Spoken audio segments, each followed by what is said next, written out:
Alright guys, here's my first army profile. One of the things I wanted to do is show you some close-up shots of my minis that'll be playing in these games.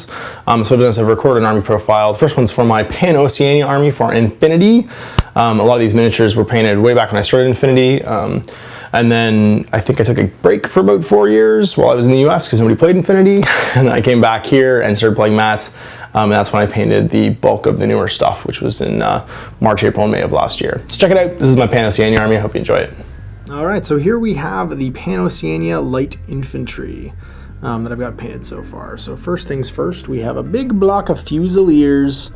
We've got a Fusilier HMG, Forward Observer, Hacker, and then 6 regular Fusiliers. Now, this formed the background of my old collection of Pan Oceania stuff. They're all the original sculpts. Actually, sorry, there should be a 6th Fusilier here somewhere. I think the second female one's missing. It's probably in my case still. Anyway, there is a 6th one. And what they did was fill in the points to give my tags more supporting orders, and some various cheap rolls, like a cheap FO and a cheap Hacker, definitely worthwhile, as is a cheap HMG. Back here, I've got a couple of Auxilia. They were painted a little bit more recently, part of the Neo-Terran army, so they get used a lot. Their Oxbots are part of my remote collection. A couple of Acon 10 Cemento regulars, one with the LGL, so the light grenade launcher is actually underslung on that red-headed guy's combi rifle, and then a female with the combi rifle. Don't have a lot more Acon stuff, but I should get more and get it painted. And then a couple support specialists. We get the Trauma Doc, super useful when I'm not bringing the Hospitaller, and a Machinist, always useful to put my tags and remotes back together. So there's the light infantry. Realizing right now I don't have a very big medium infantry collection. I've got a Kamau Hacker, because you got to have a Willpower 13 Kamau Hacker. Not currently in the N3 rulebook, so she hasn't seen a lot of table time. I've got a pair of Acalis, one with a combi, one with a HMG. I have the Hacker somewhere as well. The HMG is strangely missing from the N3 rulebook, so I'm hoping maybe they start counting that as a Spitfire and not like just lose use of the model. Because having an Acalis and HMG is pretty awesome. A lot of the dropships actually lost access to HMGs if we just go by what's in the N3 rulebook. And my Bag Marie. He's awesome as well. Love this old original Bag Marie sculpt. He's got the combi rifle, and is just generally built out for awesome sort of like jungle combat. So there's my medium infantry collection for Pan Oceania. We have my heavy infantry collection. Again, all original sculpts. We've got the Swiss Guard with HMG. Never did get the Swiss Guard with the missile launcher, and I've held off because you can get the bolts box, the Neo-Terra box that has it in it, along with a bunch of bolts. I might just save up and get that. I've got St. Joan. She might actually see a lot more table time. I painted her for completionist sake in 1st and 2nd edition. With inspiring leadership and all the other great stuff that St. Joan has, I may actually use her quite a bit more.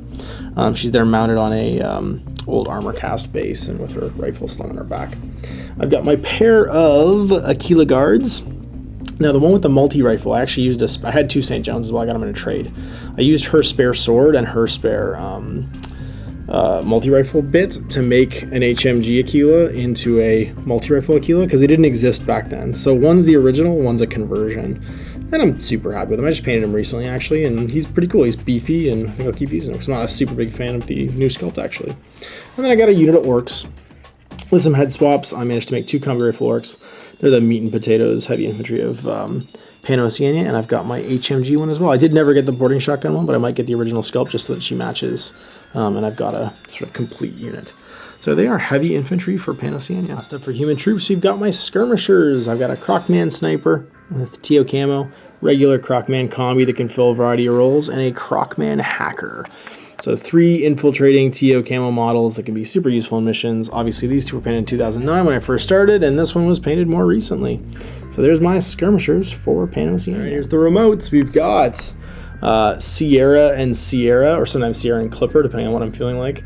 Either combi or HMG. This one's the HMG for sure. This one's got the weird end that could be a combi or an HMG. 2 Palbots. The red one's usually the Doc, the white one's usually the Machinist. The Oxbots for my Auxilia. And a pair of Bulleteers, one with a Spitfire, one with a boarding shotgun, both ODD. And there is the remote patrol right now for my Pan Oceania. Here's my tag posse for my Pan Oceania. My most used one, the original Squallow. There's nothing wrong with him. He's a bit small by comparison, but I do like him. In the new fluff, they call him the Narwhal model, which I think is kind of hilarious. He's the out-of-production version of it. We've also got the Jodam. He's one of my new favorite tags. He's just cool and awesome. I've broken him a bunch of times, unfortunately, just because of the way he fits together. But I gave him a nice paint job, lots of airbrushing, and sort of like cool weathering effects. And being armor 10 is pretty bad news. And then we've got the cutter. Everybody's afraid to see this guy on the table. Anytime you see a thermoptically camouflaged tag, they can just move around and murder you. It's a big deal.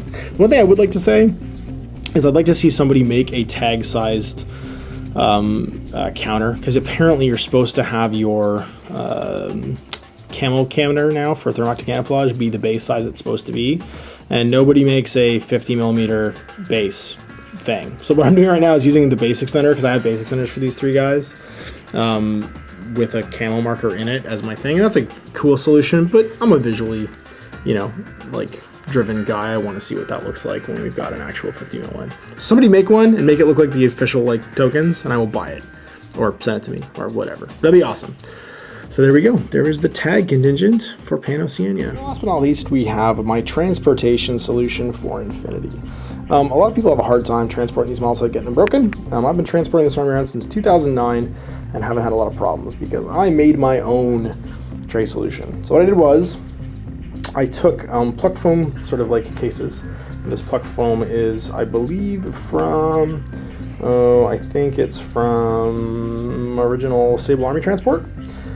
I used magnetic tape along one side. I plucked out the exact shapes I needed for the models, and then I took another side and I did the exact same thing for the tops. I hinged it all with duct tape, and it just opens and closes perfectly naturally, keeping everything from getting broken, and stays closed because of the magnetic. So here's my Infinity case for Pan Oceania. This is my second Infinity case. Much the same. This was just for lower lying stuff, so there's no tags in this one. So this is two infantry sets, I believe, from Sable again, fairly cheap. And they close perfectly fine. They stay closed because of the magnetic strips. And these guys stack one on top of each other in, believe it or not, a lunch bag. One of the things you'll find out if you do research into army transport cases is they're typically repurposing other people's products. So in this case, the guys that make the sort of Sable style or whatchamacallit style bags, carrying bags, what they're doing is they're repurposing, bags of that same size and style. So I went to sort of DIY store here in Canada called Canadian Tire, bought myself a $4 lunch bag, and these fit perfectly into it along with all my other stuff. So instead of paying, 100-something bucks for a carrying case, I have a slightly more ghetto carrying case, but literally made from the exact same material and carries the exact same stuff. So there it is. Hope you enjoyed this Infinity Army Spotlight on my Pan Oceania.